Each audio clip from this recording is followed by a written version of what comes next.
Good morning students. આજે આપણે હવે સેમેસ્ટર 6 ના જે ઓર્ગેનિક પેપરમાં આપણું યુનિટ 1 કાર્બોહાઈડ્રેટ જે છે એમાંની બે નાની શોર્ટ નોટ જે આપણે આજે કરીશું. તો પહેલી શોર્ટ નોટ છે હડસનનો લેક્ટોન ચક્ર માટેનો નિયમ.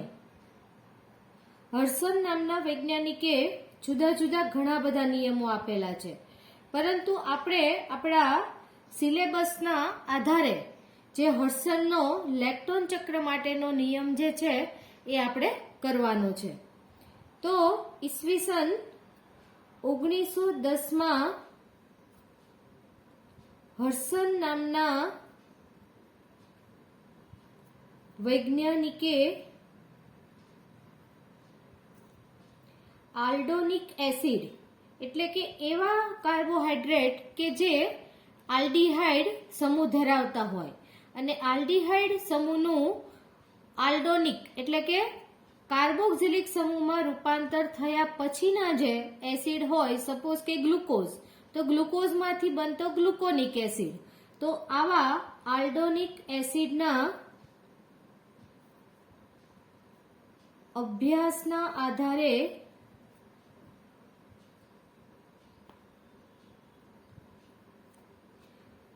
ગેમા લેક્ટોન ચક્ર માટેનો નિયમ આપ્યો, જે હડસનના લેક્ટોન નિયમ તરીકે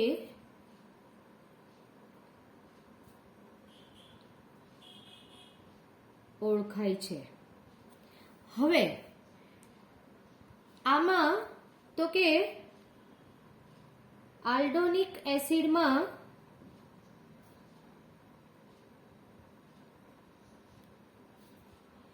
ગેમા અથવા તો C4 કાર્બન ઉપર જો હાઇડ્રોક્સી સમૂહ જમણી બાજુ હોય તો લેક્ટોન ચક્ર જમણી બાજુ બને અને આવા સંયોજનો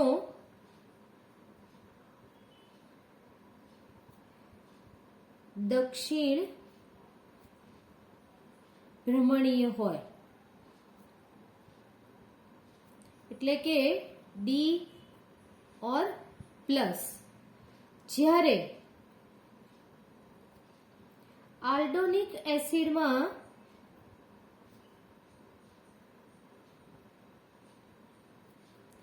ગેમા અથવા તો C4 કાર્બન ઉપર હાઇડ્રોક્સી એટલે કે OH સમૂહ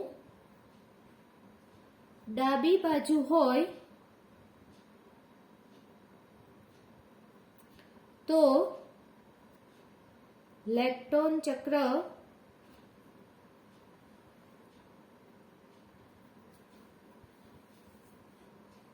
ડાબી બાજુ બને.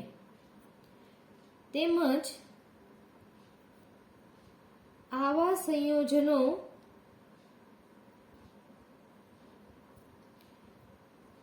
વામ ભ્રમણીય હોય, જેને આપણે સ્મોલ l ઓર માઇનસ પણ કહીએ છીએ હોય, જેનું સામાન્ય બંધારણ નીચે મુજબ છે. CO આલ્ફા, બીટા અને ગામા. તો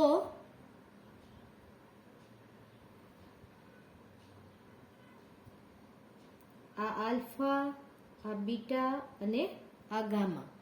તો આવા ડેક્સ્ટ્રો અથવા તો પોઝિટિવ હોય. જ્યારે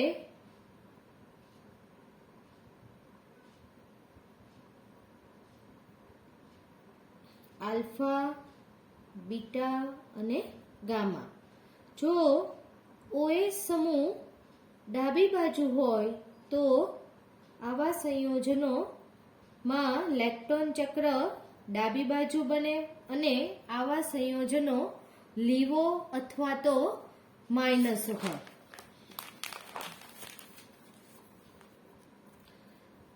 ઉદાહરણ તરીકે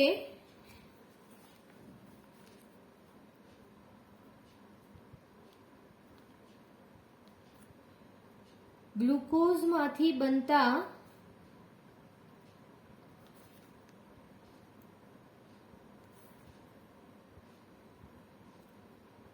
ગ્લુકોનિક એસિડમાં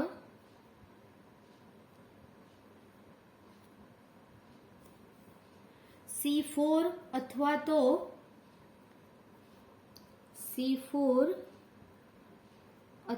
તો ગામા કાર્બન ઉપર OH સમૂહ જમણી બાજુ હોવાથી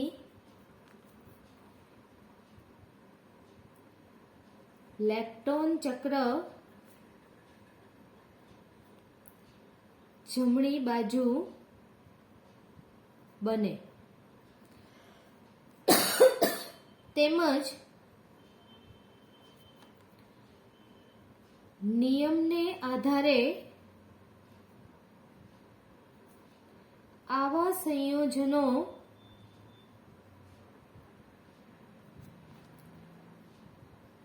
દક્ષિણ ભ્રમણીય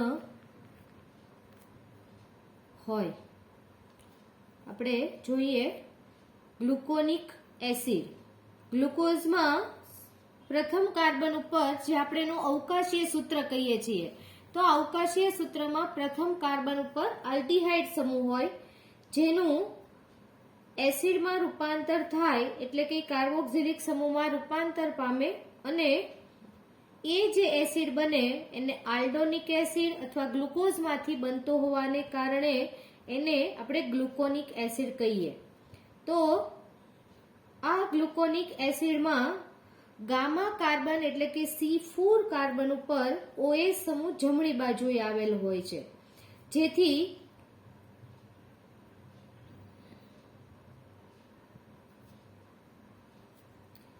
આલ્ફા, બીટા અને ગામા. તો અહીંયા આગળ આ જે ગ્લુકોનિક એસિડ એનું લેક્ટોનાઇઝેશન થાય અને આ પ્રક્રિયા દરમિયાન વોટર મોલેક્યુલ એક રિમૂવ થાય અને આપણને એમાંથી જે લેક્ટોન ચક્ર મળે તે જમણી બાજુ મળે અને આવું લેક્ટોન ચક્ર હંમેશા ડેક્સ્ટ્રો હોય.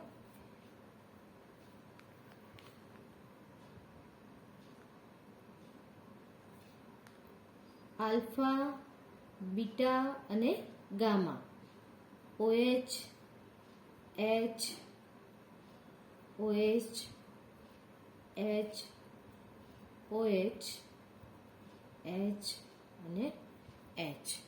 તો આ જે ગામા લેક્ટોન ચક્ર બન્યું, આ કેવું હોવાનું?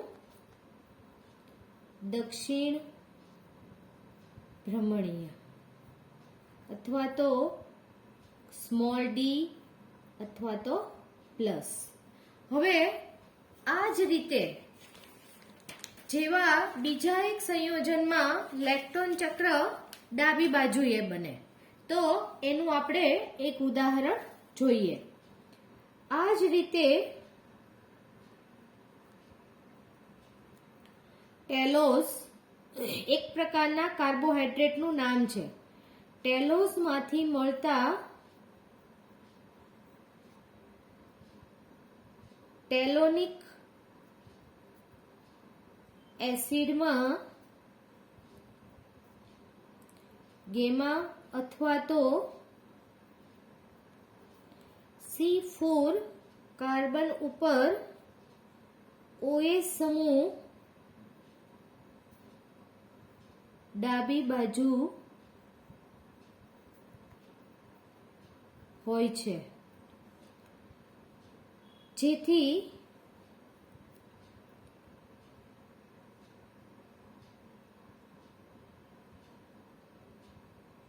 લેક્ટોન ચક્ર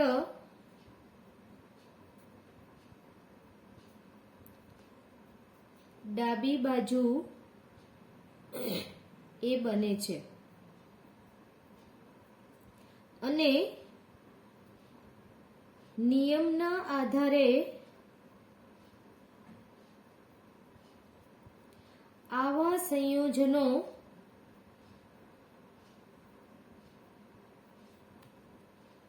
વામભ્રમણીય, જેને આપણે માઇનસ અથવા તો સ્મોલ l થી દર્શાવી શકીએ, અથવા તો વામભ્રમણીય હોય છે. આપણે તેનું ઉદાહરણ જોઈએ. ટેલોસ COOH જે પણ 6 કાર્બન પરમાણુ ધરાવતો કાર્બોહાઈડ્રેટ છે. Ca2OH,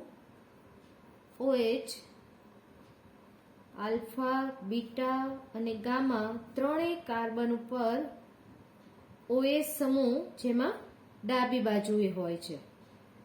OH, OH, H, alpha, beta અને ગામા, જેને કહેવાય ટેલોનિક એસિડ. આ ટેલોનિક એસિડનું આપણે લેક્ટોનાઇઝેશન કરીએ. લેક્ટોનાઇઝેશન તો વોટર મોલેક્યુલ એક રિમૂવ થાય અને આપણને લેક્ટોન ચક્ર મળશે. આમાં લેક્ટોન ચક્ર આપણને ડાબી બાજુએ મળશે.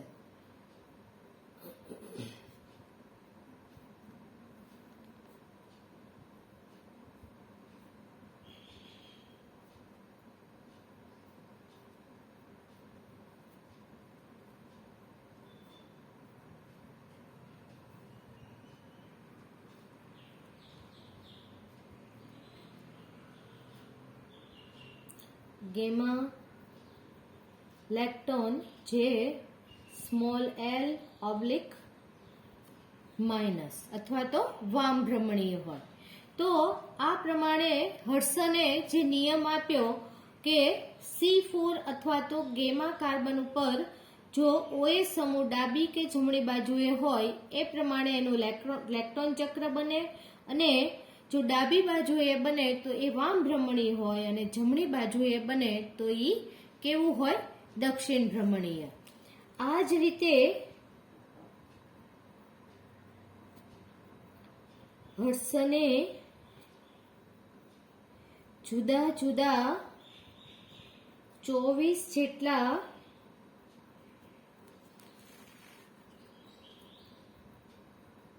આલ્ડોનિક એસિડનો અભ્યાસ કરીને આ નિયમ આપેલો છે. હવે એની ઉપયોગિતા શું? આ નિયમની આધારે આપણે શું એનો ઉપયોગ કરી શકીએ? તો ઓક્સાઇડ ચક્રનો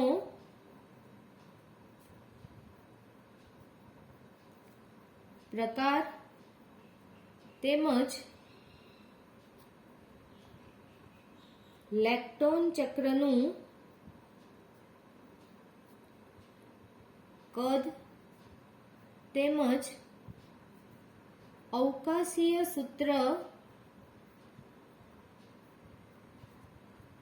મેળવવા માટે આ નિયમ ઉપયોગી છે. તો આ શોર્ટ નોટ તમારે પેપરમાં 3 થી 4 માર્કમાં પૂછાતી હોય છે.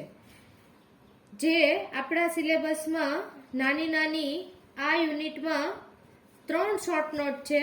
એક તો મ્યુટા રોટેશન, ડીએલ નામકરણ અને આ ત્રીજી હડસનનો લેક્ટોનનો નિયમ અથવા તો હડસનનો નિયમ આપો. તો હવે આના પછી આપણે આપણી બીજી શોર્ટ નોટ જોઈએ, ડીએલ નામકરણ.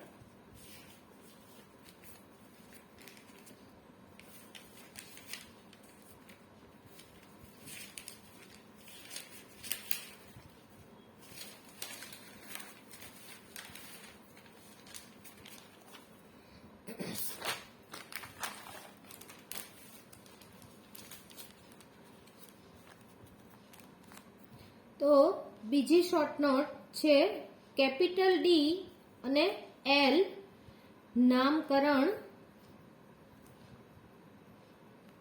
સમજાવો. હવે આપણે મોટા ભાગે આપણા મગજમાં એવો ખ્યાલ હોય કે સ્મોલ ડી અને સ્મોલ એલ ને કેપિટલ ડી અને કેપિટલ એલ સાથે કોઈ નિસ્બત હશે, એટલે કે એની સાથે એનું કોઈ સંગઠન હશે. પરંતુ કેપિટલ એલ અને કેપિટલ ડી આ બંને small L K small D સાથે કંઈ જ લેવા દેવા નથી.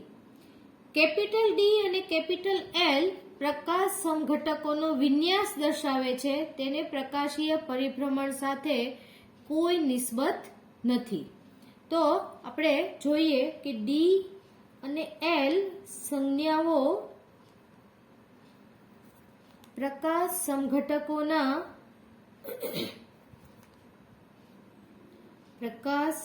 સમઘટકોના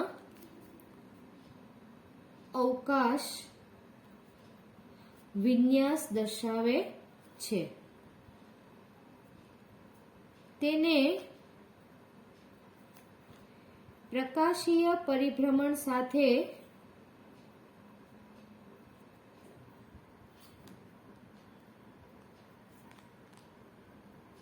કોઈ નિસ્બત નથી. હવે કોઈ પણ પ્રકાશીય સમઘટક કેપિટલ ડી છે કે કેપિટલ એલ, તો એના માટે ગ્લિસરાલ્ડીહાઇડને પ્રમાણભૂત માનાંક તરીકે લેવામાં આવ્યો. અહીં આપણે ગ્લિસરાલ્ડીહાઇડનું સૂત્ર લખીએ, CHO COH H CH2OH. આ જ પ્રમાણે OH ડાબી બાજુએ હોય એવું આપણે સૂત્ર લખીએ. તો આ છે બંને ગ્લિસરાલ્ડીહાઇડ. હવે ગ્લિસરાલ્ડીહાઇડને પ્રમાણભૂત માનાંક તરીકે લેવામાં આવ્યો. તો અહીંયા સૂત્ર લખ્યું છે, તો એમાં તમે જુઓ છો કે ગ્લિસરાલ્ડીહાઇડમાં એક અસમ કાર્બન પરમાણુ આવેલો છે.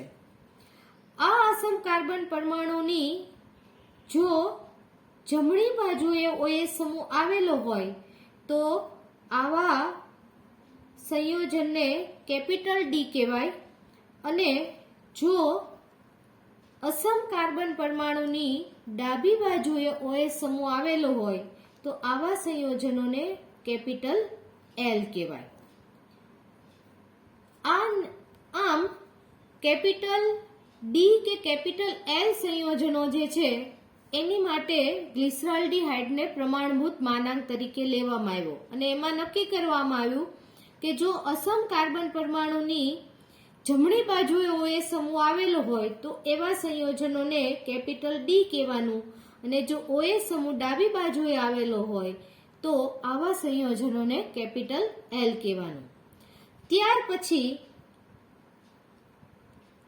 ગ્લિસરાલ્ડીહાઇડનો ધ્રુવીભવન તપાસતા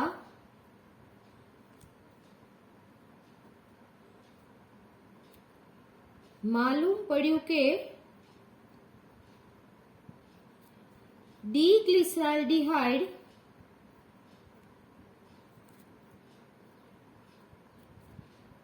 દક્ષિણ ભ્રમણીય છે કે જે સ્મોલ ડી છે, જ્યારે કેપિટલ એલ ગ્લિસરાલ્ડિહાઇડ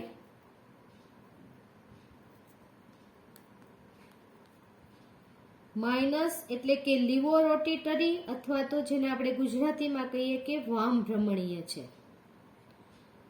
હવે આ ખરેખર આવું ગ્લિસરાલ્ડિહાઇડમાં અચાનક જ થયું કે કેપિટલ ડી ગ્લિસરાલ્ડિહાઇડ સ્મોલ ડી છે અને કેપિટલ એલ ગ્લિસરાલ્ડિહાઇડ એલ છે, પરંતુ બધા સંયોજનોમાં આવું શક્ય બનતું નથી.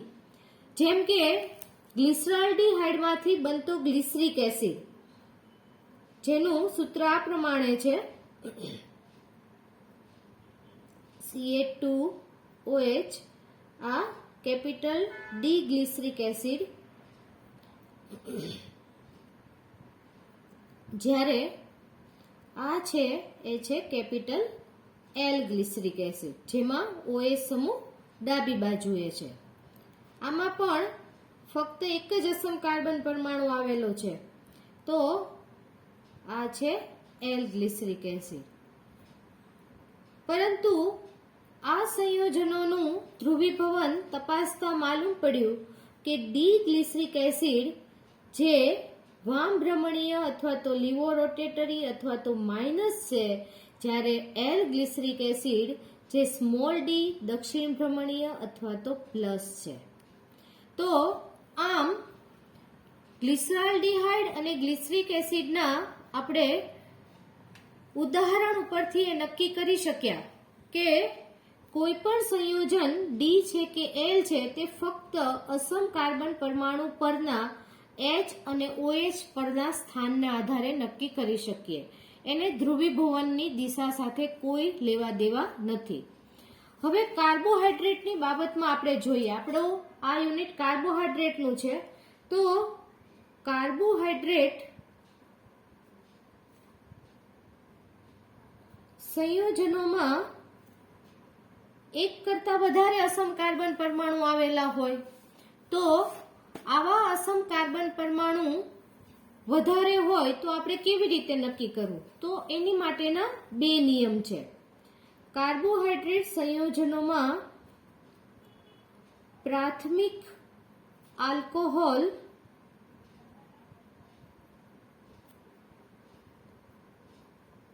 સમૂહ પછી ઉપરની તરફ જતા આવતા પ્રથમ અસમ કાર્બન પરમાણુ પર જો OH સમૂહ જમણી બાજુ હોય તો કેપિટલ ડી, તેમજ જો OH સમૂહ ડાબી બાજુ હોય તો કેપિટલ એલ સંયોજન. આ એક રીતે આપણે નક્કી કરી શકીએ. બીજી રીતે આપણે જોઈએ તો ડી અને એલ નામકરણ માટે સૌથી સક્રિય સમૂહ. તો કાર્બોહાઈડ્રેટના અવકાશી સૂત્રમાં બે સમૂહ આવેલા હોય, પ્રાથમિક આલ્કોહોલ અને આલ્ડીહાઇડ અથવા તો કીટોન. તો આલ્ડીહાઇડ અને કીટોન જે છે એ પ્રાથમિક આલ્કોહોલની સરખામણીમાં સક્રિય આપણે ગણવાના, સક્રિય જ હોય. તો આ જો બીજા નિયમને આધારે આપણે જોઈએ, બીજી રીતે સૌથી સક્રિય સમૂહથી સૌથી વધારે દૂર આવેલા અસમ કાર્બન પરમાણુ પરના સ્થાનના આધારે પણ કેપિટલ ડી અને કેપિટલ એલ નામકરણ કરી શકાય છે. આપણે ગ્લુકોઝમાં આપણે જોઈએ તો CHO CCC Ca2OH.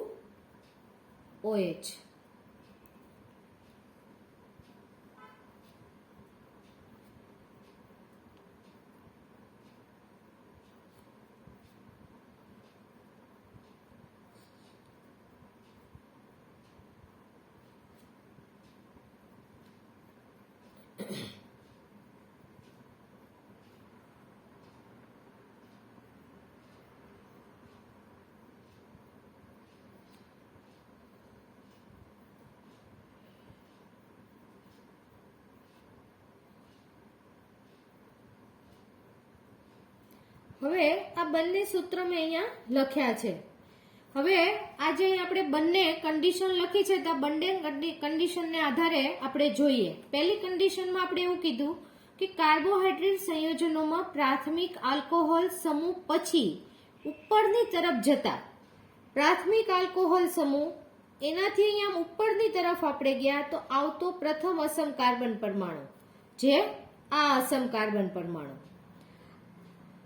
ની જમણી બાજુએ OH સમૂહ આવેલો છે તો આને કહેવાય ડી ગ્લુકોઝ. બીજી જે શરત જે છે તો બીજી શરતમાં એવું કીધું કે સૌથી સક્રિય સમૂહથી સૌથી વધારે દૂર આવેલા સૌથી વધારે સક્રિય સમૂહ કયો તો કે આલ્ડીહાઇડ.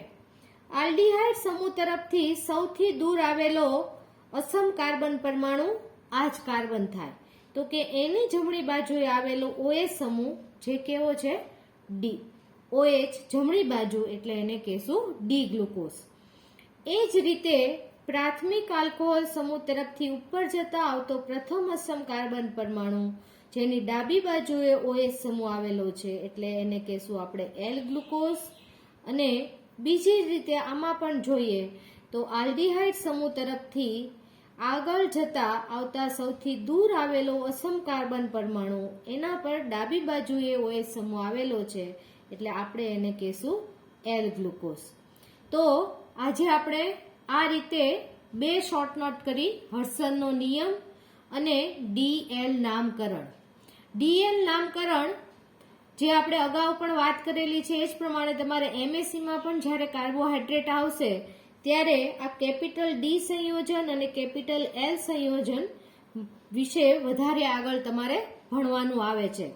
પણ ખાસ મગજમાં એક ખાસ ખ્યાલ રાખવાનો કે કેપિટલ ડી અને કેપિટલ એલ સંયોજનોને સ્મોલ ડી અને સ્મોલ એલ સાથે કોઈ એની કનેક્ટિવિટી નથી.